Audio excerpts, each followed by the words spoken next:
대법원 2022년 12월 29일 선고 2020-2-49041 판결 사건명 기타 부담금 부과 처분 취소 1. 부담금에 관한 법령 규정이 명확성을 결여했는지 판단하는 방법.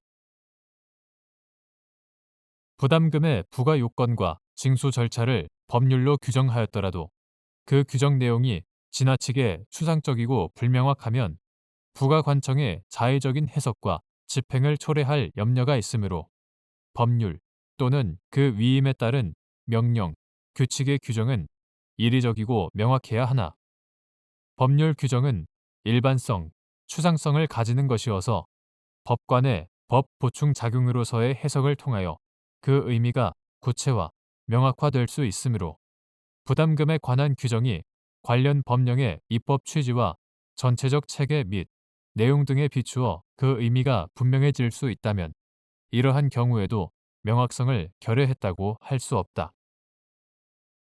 2. 9. 학교용지 확보 등에 관한 특례법 제5조 제1항 제5호 제5조의 2 제1항 제2항 제1호에서 정한 학교용지 부담금 부과 요건과 산정 기준이 헌법상 명확성의 원칙에 위배되거나 부담금 관리 기본법 제4조에 저촉되는지 여부. 소급 9. 학교용지 확보 등에 관한 특례법 2017년 3월 21일 법률 제146045로 개정되기 전의 것 이하 9. 학교용지법이라 한다. 9. 학교용지법 제5조 제1항의 문헌에 더하여 9. 학교용지법의 입법 목적과 체계 및 규정 취지에 비추어 볼 때 9. 학교용지법 제5조 제1항 제5호에 따라 부담금 부과 대상에서 제외되는 개발사업부는 사업구역 내에 실제 거주하였던 가구 수를 기준으로 산정해야 함을 충분히 알 수 있다. 비록 구학교용지법과 그 위임을 받아 제정된 같은 법 시행령 등은 구체적인 가구 수 및 분양 가격 등의 산정 방법에 관하여 별도의 규정을 두고 있지 아니하나 부가관청은 개발 사업으로 인해 유발된 학교시설 확보의 필요성을 실질적으로 반영할 수 있는 합리적인 기준에 따라 가구 수의 증가분과 분양 가격을 산정할 수 있다고 보는 것이 타당하다. 따라서 구학교용지법 제5조 제1항 제5호, 제5조의 2 제1항, 제2항 제1호에서 정한 학교용지 부담금 부과 요건과 산정 기준이 부가관청의 자의적인 해석과 집행의 여지를 주거나 수범자의 예견 가능성을 해할 정도로 불명확하여 명확성의 원칙에 위배된다고 볼 수 없고 이에 관한 법적 규율에 어떠한 공백이 있다고 보기 어렵다. 부담금 관리 기본법 제4조는 침익적 행정행위에 해당하는 부담금 부과의 근거 법률에 관하여 헌법상 요구되는 명확성의 원칙 내지 포괄 위임 금지의 원칙을 풀어서 규정한 것에 지나지 않는 바.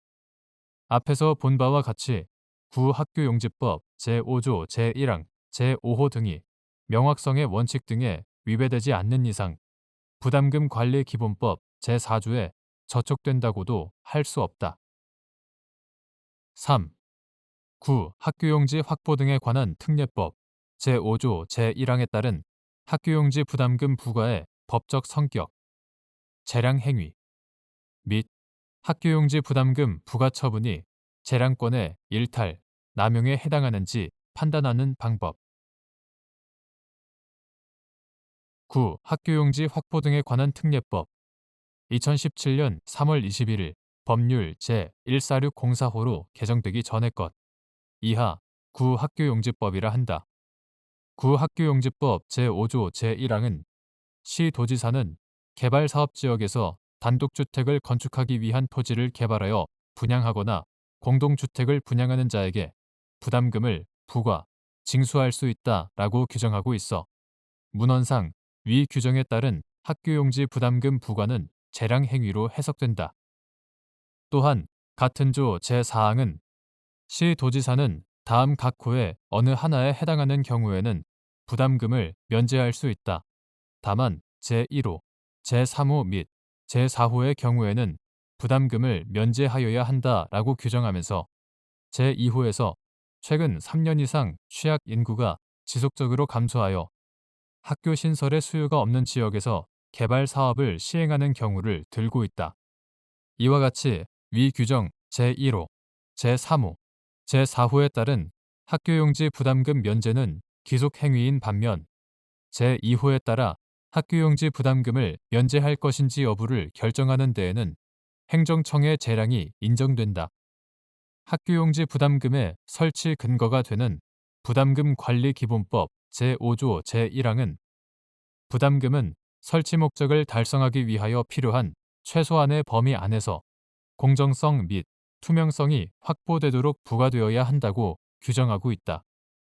따라서 학교용지 부담금의 부과 대상이 되는 개발 사업에 대하여 구체적 사정에 따라 학교용지 부담금을 부과하는 것이 부담금 관리 기본법에서 정한 위와 같은 한계를 넘거나 비례, 평등 원칙 등에 위배된다고 볼 만한 특별한 사정이 있을 때에 한하여 재량권을 일탈, 남용한 것으로서 위법하게 된다.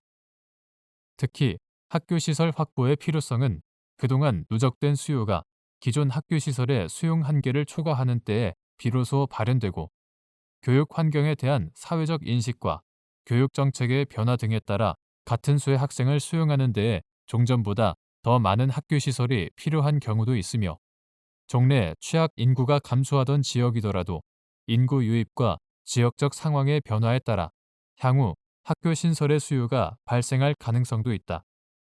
따라서 부담금 부과 당시를 기준으로 사업 시행 지역의 취약 인구가 최근 3년 이상 지속적으로 감소하였다거나 개발 사업으로 유발된 수요가 기존 학교 시설로 충족될 수 있다는 사정만으로 곧바로 구학교용지법 제5조 제4항 제2호에서 정한 면제 사유에 해당한다고 할 수 없고 인구 유입과 지역적 상황의 변화 가능성 및 교육 정책적 목적 등을 모두 고려하더라도 장래에 학교 신설의 수요가 없다는 것까지 인정되는 경우에 비로소 위와 같은 면제 요건이 충족된다. 나아가 구학교용지법 제5조 제4항 제2호에서 정한 면제 사유에 해당하는 경우에도 학교용지 부담금 부과 처분이 위법하다고 보기 위해서는 부담금 부과를 통해 달성하려고 하는 공익과 그로써 처분 상대방이 입게 되는 불이익의 내용과 정도를 비교 형량하여 부담금을 면제하지 않은 것이 재량권의 일탈, 남용에 해당한다고 볼 만한 사정이 인정되어야 한다.